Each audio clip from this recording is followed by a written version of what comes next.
మరి లోకేష్కి ఎంత వచ్చింది తెలుసా? ఎంత? 92,000 బ్రహ్మాండంగా వచ్చింది. 90,000 పైన మంగళగిరి రికార్డు. అంత రాలేదేమో. మంగళగిరి కాదు అది, గంటా శ్రీనివాసరావు వచ్చింది. అది 90,000 వచ్చింది. పోనీ 90,000 వచ్చింది. లేదు స్వామి, 90,000 ఆడొచ్చింది. నువ్వు భలే చెప్తావా? మరి పవన్ కళ్యాణ్ ఓడిపోతాడన్నావు. నేను చెప్పలా. మీ పార్టీ నేను చెప్పలా. అది నేను చెప్పలా. నువ్వు వాస్తవాలు తెలుసుకొని ఇటుకొచ్చి మాట్లాడాలా. డిప్యూటీ సీఎం చేస్తాను చెప్పేది వాస్తవాలు తెలుసుకొని వచ్చి ఇటుకొచ్చి కూర్చొని మాట్లాడు. నువ్వేదో ఊరికైనా ఇచ్చినాం కదా నువ్వు మైకి పెట్టుకుని ఇష్ట ప్రకారం మాట్లాడితే ఎట్టది? నేను పవన్ కళ్యాణ్ గారు 45,000 ఓట్ల నుంచి 60,000 ఓట్ల మెజార్టీతో పిఠాపురంలో గెలవబోతా ఉన్నాడని యుద్ధం చేసిన నా కొడుకుని నేను. వంగా గీత గెలిచదు, మీరు లేపొద్దు.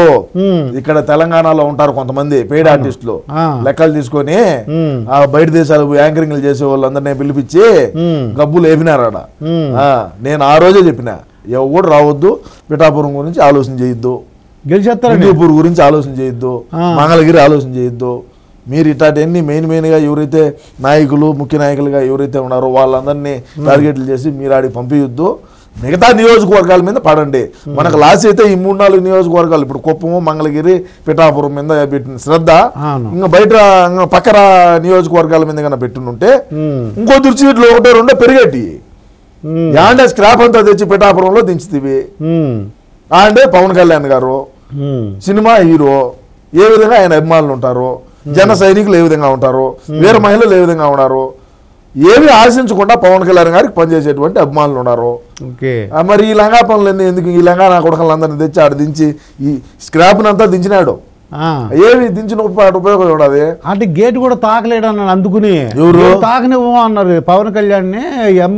ఈ అసెంబ్లీ ఉంది కదా, గేట్ తాకడానికి ఇయ్యలేదని అన్నారు. అనింది, రోజే అనింది. అది అడిగిపోయింది. ఇప్పుడు కంటికి కనపడకుండా పోయింది. అది 40,000 పైన ఎంతో పోయింది. మరి ఏంటి రోజా పరిస్థితి ఏంటి తమ్ముడు?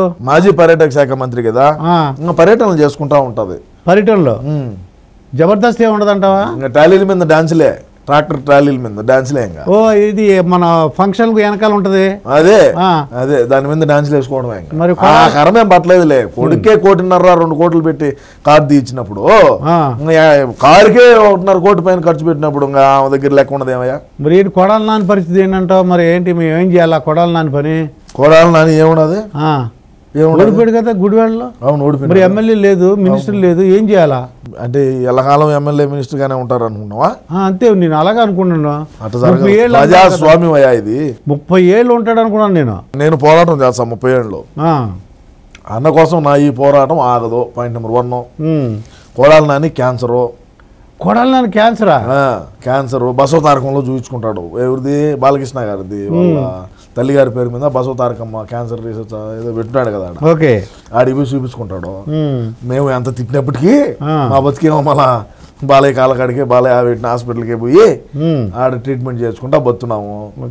అది పరిస్థితి. మొన్నగడ కళ్ళు తిరిగి పడినాడు. సరే, నీకు అన్ని ఎందుకయ్యా? నువ్వేదో అడుగు. ఏం వాళ్ళ క్యాన్సర్ వంశీ పోని చెప్పు. వల్లభనేని వంశీ ఏం హైదరాబాద్కి వచ్చేసినాడు కదా. హైదరాబాద్ వచ్చేసాడా? నుంచి మరి బిజినెస్ అని చేసుకోవచ్చా? ఏమైనా వదిలేస్తారా ఏంటి? అసలు ఏంటి పరిస్థితి ఎలా ఉంటుంది అంటే? వ్యాపారాలు వాళ్ళకి రియల్ ఎస్టేట్లు వాళ్ళకు బ్రహ్మాండంగా, వాళ్ళకు మంచి మంచి పరిచయాలు ఉంటాయి. మనం అంటే ఇంటర్నేషనల్ గా ఉంటాం, మనకు లోకల్ గా తెలియదు కాబట్టి ఏదో వాళ్ళు పడేది వాళ్ళు పడతా ఉంటారు. మనకి ఎందుకు? ఇప్పుడు జగన్మోహన్ రెడ్డి గారు ఇప్పుడు చెప్పేది ఇప్పుడు జగన్మోహన్ రెడ్డి ఏంది బొక్క? మా అన్నే కావచ్చు, అయినా IAS IPS కోర్టులో మెంగబెట్టినాము. ఈ వల్లభనేని వంశీ అంతా, రోజా అంతా, బొక్క విడుదల రజనీ ఏంది, గుడివాడు గుట్కాగాడి ఏంది, ఏమైతే అది వీళ్ళందరిది IAS IPS కోర్టు భూములు ఎక్కించి నా కొడకలము, తల్లిని చెల్లిని వాడుకొని ఏదలు బడిగా తిప్పిన వాళ్ళము. సినాయన ఈడు మాకు ఎన్నుపోటు పుడుచాడు, ఈడు మాకు ఇదిగా ఉన్నాడు అని చెప్పి గొడ్డలతో నరికిన వాళ్ళము. ఇంకా కొడాలి నాని ఏంది, వల్లభనేని వంశీ ఏంది బొక్క ఏందంట? ఇప్పుడు గొడ్డలు అన్నావు కదా, మరి గొడ్డలు అంటే ఎన్నాళ్ళు సీఎం గా ఉన్నందుకు జగన్మోహన్ రెడ్డి గారు పర్లేదు. ఇప్పుడు మరి దిగిపోయారు, ఏమవుద్దంటారు? గొడ్డల పోటు ఏమైతే ఏమవుతుంది? CBI విచారణ పిలుస్తుంది, పోతాము అన్నా పోతాడు, వదినా పోతుంది. తేడా జరిగితే లోపల మింగుతారు. ఏందంట 16 నెలలు ఉన్నాం, ఏమవుతుంది? ఇంకా మేమేం చూడడం చేయాల, మాకు తెలియని చేయాల. 10వ తరగతిలోనే పేపర్ లీకేజ్లో జైలుకి పోయి నా కొడుకులో మేము జైలు అంటే అది మాకు అత్తగారితో పాటే సమానం, ఏం కాదు మాకు. మా రాయలసీమలో నీ మీద ఎన్ని కేసులు ఉంటే నువ్వు అంత మగోడివి. ఏ ఊరి మీద? కాకినాడ. మీ గోదావరి జిల్లాలో ఉచ్చబోసుకుంటారు పోలీసు వాళ్ళన్నా, జైలు కేసులన్నా. నిజమే. మాకు ఇంటికి ముక్కతో సమానం. ఇది ఇంటికి మొక్క. అయితే అన్న మీద ఎన్ని కేసులు ఉన్నాయి, ఏమైంది, ఏం పెరిగినారా? సీఎంగా ఉన్నారు కాబట్టి రాలేదు. మరి సీఎం దిగిపోతున్నాడు కదా, ఆల్రెడీ రాజీనామా రాసి ఇచ్చినాడయా. సిబిఐ కేసులు అన్ని ఏమవుతాయని. ఏమైనా కానీ 16 నెలలు జైల్లో ఉన్నాము, ఇంకొక 16 నెలలు ఉంటాం అవసరం అయితే. అంటే అలవాటేనంటావు ఇవి? అయితే వారిని 10వ తరగతిలోనే జైలుకి పోయిన వచ్చిన వాళ్ళమయ్యా. అరే మళ్ళీ ఒకసారి బాలకృష్ణ అభిమాన సంఘం కడప టౌన్ ప్రెసిడెంట్ గా పనిచేసినప్పుడు ఏదో సినిమాలో కూడా ఎవరో గొడవ అయితే అప్పుడు కూడా 2 రోజులు కేసులో ఉండొచ్చాడు. మరి ఏంటి చక్రం బాబా అంటే చక్రం బాబాని మీరు ఏళకోవడం చేశారు. ఎవరు? మీరు, మన పార్టీ. జగన్మోహన్ చక్రం బాబా చక్రం తిప్పాడంట సెంటర్ లో అని. ఇప్పుడు మళ్ళీ అదే పరిస్థితి వచ్చింది.